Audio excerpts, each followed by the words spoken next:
In 1969, when WYSU first came on the air, we were there. We were students at the university. I remember when there was no WYSU, so I've been with it from the very beginning. I've been a member of WYSU since fall of 2007.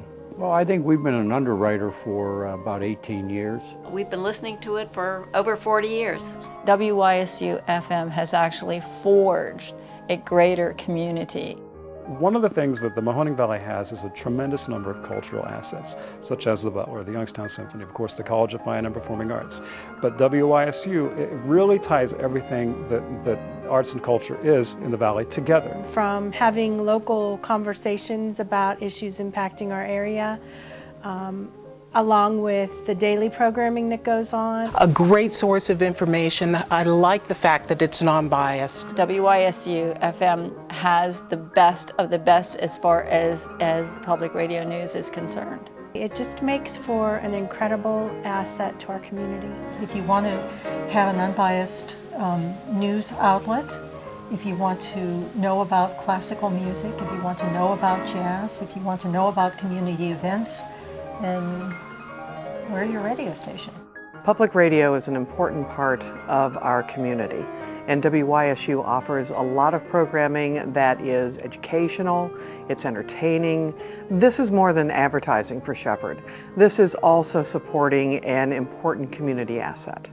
The people who are the perhaps decision makers and the policy makers in our community are frequent listeners of WYSU. One thing that I really enjoy is when I am out talking with our residents or out in the community and someone mentions that they heard us on WYSU. This is not purely advertising. This is supporting what we believe to be a worthwhile community resource. WYSU FM has programs that are designed to challenge you, to get you to think, to get you to explore, and not just sit there and be a listener. You get to be a participant in the programming. If you call the Butler Institute and you're put on hold, you're going to be listening to WYSU. That's how much we think of it. It's very, very special, obviously. If I like the programming and value the news programming, it has to be paid for it, so I feel like my contribution as a member to WYSU goes toward paying for the programming that I listen to. You couldn't buy Car Talk, you couldn't buy the classical music, you couldn't possibly buy the kind of news and information that you get from the station.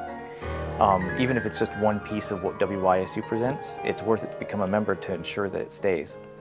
The most important aspect of that is providing people with an opportunity to have ownership in the station, and they really do. Don't just be a listener, become a member, because it's our station.